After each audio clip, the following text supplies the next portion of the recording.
د خپل جیمیل ریکوري نمبر او ریکوري ایمیل به څنګه چینج کو دا به د کم ځای نه مونږ چینج کوو. ډیره ایزي او اسانه طریقې ده. سکرین سایت هم بوزم چې ټایم هم خراب نشي او پریکټیکلی هم پوه کوم چې د خپل جیمیل ریکوري نمبر او ایمیل به څنګه چینج کوو. راځئ چې ځو د سکرین سایت ته. افعال به تاسو خپل جیمیل اوپن کړئ. کله چې تاسو خپل جیمیل اوپن کړئ نو تاسو به لاړ شئ منیج یور ګوګل اکاونټ ته. کله چې منیج یور ګوګل اکاونټ ته لاړ شئ تاسو به داسې انټرفیس راشي. تاسو به دې کې سیکورټي کلیک کړئ.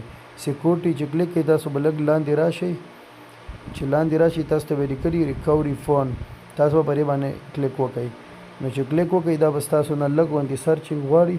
نو تاسو نه به پاسورډ وغواړي. دې کې به تاسو دا خپلې آی ډي پاسورډ ورکړئ او بیا به نیکسټ کوي. نو چې څنګه دا تاسو نیکسټ کوي نو دا به اتوماتیکلی نمبر سایت ته لاړ شي. نو تاسو ته به بیا دا لیکلی ډیلیټ نښه.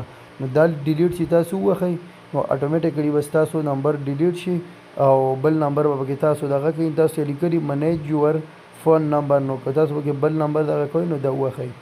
منیج یور فون نمبر یې ما پکې 2 نمبرې دي. نو چې زه په هر یو باندې پرېږدم څه مسله نشته او پیل هر زما دا په دې 2 نمبرو باندې دی. نو چې تاسو دغه کلیک کوئ نو چې څنګه دا کلیک کوئ اتوماتیک به تاسو بیا لاړ شئ بیک.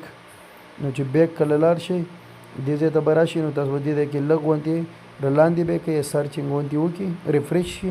نو چې بیا لاندې راشي تاسو وګورئ تاسو ته به هغه نمبر راغلی. په دغه رنګه حساب باندې به تاسو ته ریکوري ایمیل هم لیکلی. که تاسو د خپل ایمیل چینج کوئ نو هغه ورته تاسو چینج کولی شئ. په دغه طریقه پاسورډ به دنه وغواړي. پاسورډ وغواړي نیکسټ پې کوئ. نو چې کله تاسو نیکسټ کوئ نو اینی تاسو ته به لیکلي ټیکس یا کال. نو ټیکس چې ووهئ نو تاسو ته به اوس میسج راشي. دې ته به هغه پین کوډ راشي. یعنې دې ته پین کوډ راغی خپل. دا به دې کې تاسو نیکسټ کوئ چې آیا دا پین کوډ دې لپاره راځي چې دا ته پخپله یا بل څوک دی که نه چې څوک ستا آی ډي هیک نه کړي. یعنې ما ته پکې ریکوري ایمیل راغی. نو دغه په طریقه باندې تاسو هم خپل ریکوري ایمیل کولی شئ. نو زه پکې دا چینج کولی شم د دې ځای نه. زه پکې اوس دا چینج کوم. نو ما پکې دا ریکوري ایمیل چینج هم کو. نو اوس په ما ته دغه ایمیل به ما ته اوس راځي واپس. یعنې ما ته راغی ناغلی میسیجونه رالل ما ته. نو دا به زه اوس دغه کومه ما ته هغه ویریفیکیشن راولېږو.